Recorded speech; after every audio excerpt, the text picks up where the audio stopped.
合牌是一张方块 K， 底池有7万。这时候小盲位 check， 然后诡异的是大盲位选择下注3.7万。这时候我就有一个我觉得蛮困难的决策，他要么就是在炸胡，他要么就是我觉得有可能比我好的 A， 或者是2对以上的手牌。那我这场手牌呢，我当下就决定弃牌。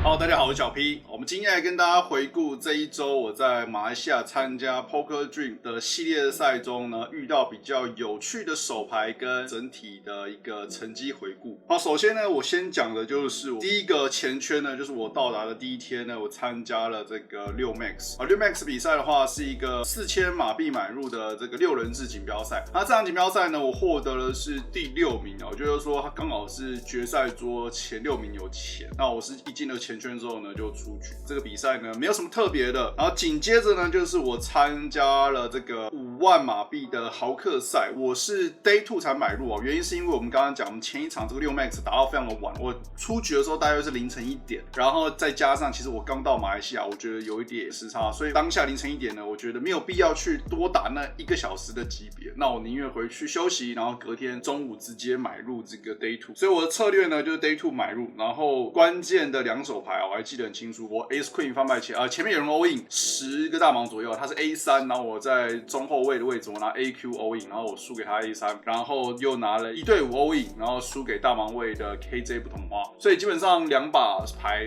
Day 2就出局了，我觉得没有什么太特别的，但这场比赛买入比较大一点，5万马币大约是1万美金左右。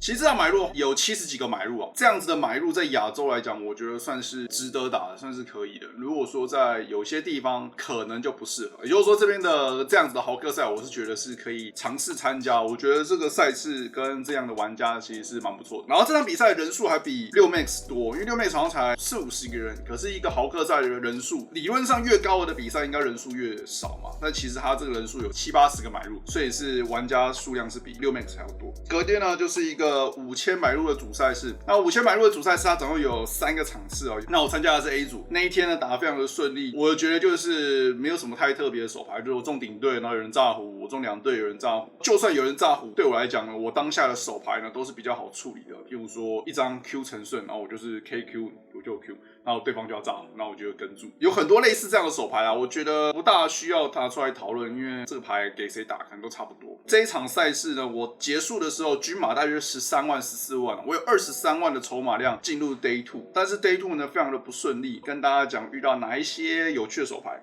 好，首先我有记录的呢是这个2000、4000的盲注级别，然后8人桌的 UTG+1 选择了令平根，然后bottom位的玩家加注到16000，到我在大盲位我 K5 同花，K5 同花对上很多人玩家会觉得说，如果说对上前面的令，那 bottom位加注的话，大盲位的 K5 同花是不是需要跟注？我觉得还是可以以一个加注的范围来做一个决策，就好像说假设他在前面位置加注，那我们在盲注位会抵抗 K5 同花，那我觉得这是一样的概念，就算他加注比较大，但我觉得我可以抵抗的范围比较少，但是我认为 K5 同花呢，一定是在这个跟注的范围之内。那当然我也可以做一个低频率的3次下注，但我觉得我可能比较偏向不愿意哦。原因是因为今天翻牌前已经有一个人平跟的状况下呢，他的 bottom 位加注的范围呢，就不会像是原本 bottom 位加注的范围，应该是要更紧一点。因为前面 limit 的玩家代表说他已经告诉你，我有一个大约20%、30%左右的范围，那你要加注的话，你的手牌范围应该就不会到太差，不太可能会到原本的 bottom 位可能是接近50%的范围。所以我觉得不会。那如果说它范围比较少之后呢，我们的3次下注的频率呢，理论上也要更少，因为它的抢牌范围呢占的比例比较高一点。不管怎么样呢，我这边的 K5 红桃呢决定跟注，前面加1的玩家之后他弃牌，所以是一个单挑底池。翻牌是 QJ 红桃，然后跟一张4，底池42000。这时候呢，我 check 他持续下注12000，这时候我就有一个决定，我是用一个混合策略，我觉得这个牌我可以跟注，也可以加注。如果说它有一个过高的持续下注频率，然后会弃牌很高的频率的话，那我觉得我的 race 是蛮好的，他可能会弃掉一些什么 A8、A9， 甚至是一些8899的对子，我觉得都应该都会弃牌。对我来讲呢，是一个很好的状况，所以我当下选择到 race 到4万，然后选择跟注。那他今天选择跟注的时候，我觉得他的范围呢，就是如果说有对子的话，那我觉得可能比较像是 AJ、KQ、AQ， 甚至是这种中对顶对这样的手牌啊，甚至是一些有发展性的手牌，比如说买双头顺或者是买同花的机会，我觉得都有。那对于这样子的范围呢，我觉得我会根据转牌来做决策。然后转牌是一张 Q。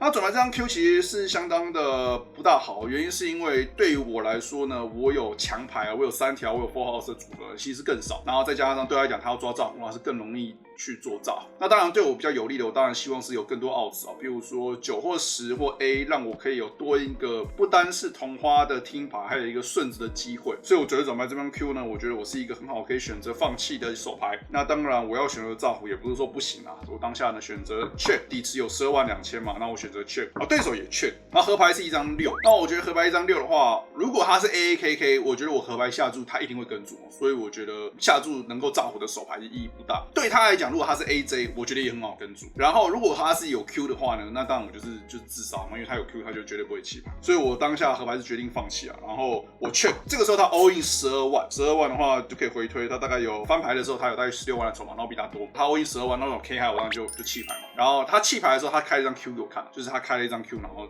丢掉的。然后我觉得我也没有输多少，输4万就还好。好，下一手牌呢是我在bottom位，一样是2400，我拿 J6方块选择加注到8000，我觉得非常标准的加注，小盲跟注。翻牌是 J13 红桃 J， 然后2张梅花，然后小盲位 check。我认为这个 J6 我可以放在一个 check 的频率，原因是因为第一个小盲位的范围呢比较紧，它不会像大盲位抵抗这么多的范围。第二个就是这是我最弱的 J， 我觉得我拿不到3条 J 的价值的话，我可以看转牌跟合牌呢去选择下注。我觉得是一个很好的一个混合策略，所以我当下选择 check。转牌是一张梅花 Q， 就变成是3张梅花在上面。小盲选择下注17000，底池24000啊，就大约是2/3。那我中了一个中对嘛，那我觉得是一个很明确的跟注。任何的 J、任何的10、任何的 Q， 我应该都会跟注，所以我觉得是一个标准的跟注。然后合牌来一张无关紧要的2，不同花的2，底池58000，然后他 check。这边的话我明确了，我的 J 是没有 kicker， 然后我也没有赢 Q， 所以如果我要下注的话，我会希望我至少是要 Q 以上。我不确定我 AJ 会不会下注，但我至少我觉得我 Q 以上的对同花或者是随机的 S King 的顺子，我觉得都会下注，大概是这样子的一个范围组成。所以我的 J6 当然连 kicker 可能都输一些，他可能有 J9 同花，对不对？他可能有 KJ 同花，所以我的 J 当然不会下注，就是一个很好的摊牌价值的手牌，所以我选择了 check。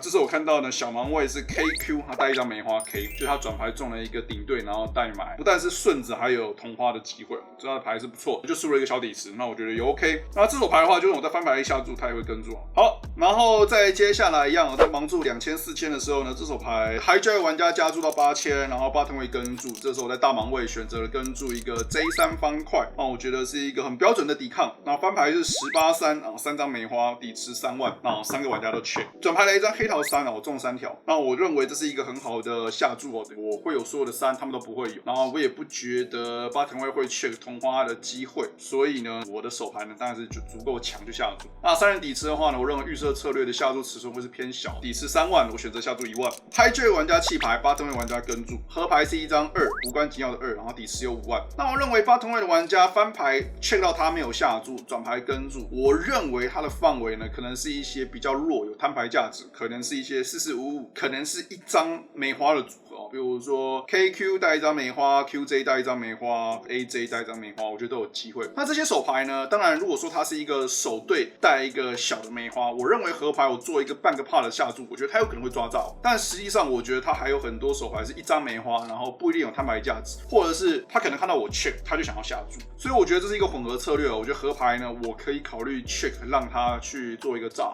所以当下我选择了一个 check， 但他没有下注，他也 check， 然后我摊牌我的 J3， 然后我就赢了一个底池。最后一个呢是这个2400的时候呢，我只剩下10万的筹码量，我在 bottom 位拿一个 A5 不同花，黑桃 A 梅花5，我 raise 到8000。小盲位呢是筹码非常多的玩家选择跟注，然后大盲位呢有20万，第二多的，然后也选择跟注。然后翻牌是 A36 Rainbow， 然后有一张梅花，底池28000，小盲位 check， 大盲位 check。那这时候呢，我觉得我 A5， 我觉得一样的概念3人底池可以放在一个 check 的范围原因是因为拿不到3条街的价值，我觉得 check 是非常好，所以我选择了 check。转牌来一张梅花10，代表说有一个后门花的机会，然后小盲就会下注14000，底池28000，他下注半个帕14000，然后这时候大盲位跟注。对我们现在来说呢，我觉得 A8 以下的 A 呢，应该都是一个很明确的跟注，我没有道理去加注一对的 A8 以下。如果说是2对的话，当然不会。好，所以一对的手牌呢，我们都会选择跟注之后呢，合牌是一张方块 K， 底池有7万。这时候小盲位 check， 然后诡异的是什么？诡异的是大盲会选择下注37000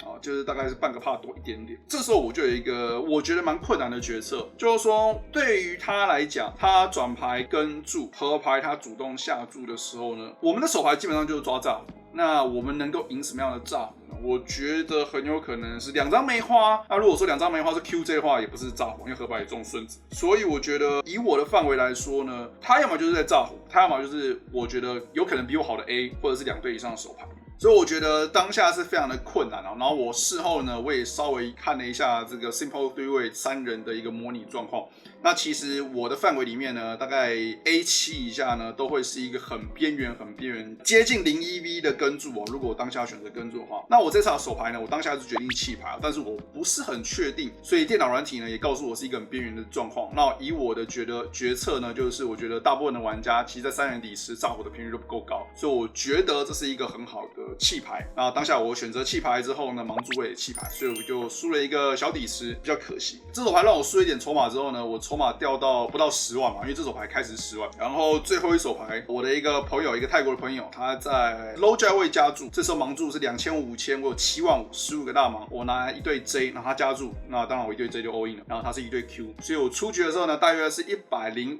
104名，然后这场的前圈是95个，所以是非常接近前圈，但我觉得这个牌就没什么救啊，没办法。所以这一个比赛呢，其实从 Day 2开始我23万6千，但是基本上就是每一把牌都非常的不顺利，就是一直掉筹码，然后赢小输大。譬如说我翻牌前拿到 Ace King 加注，然后没人跟注，我记得拿到唯一的好牌还是一把 Ace King， 然后拿到 JJ 的对子就输掉了，所以就是算是比较不顺利啊。然后我觉得打比赛就还好，所以这是主赛事的一个整体状况。你知道主赛是谁进前圈的吗？不知道。好，你很棒。主赛事出局了之后呢，我下一个参加的赛事呢是这个15000马币的锦标赛。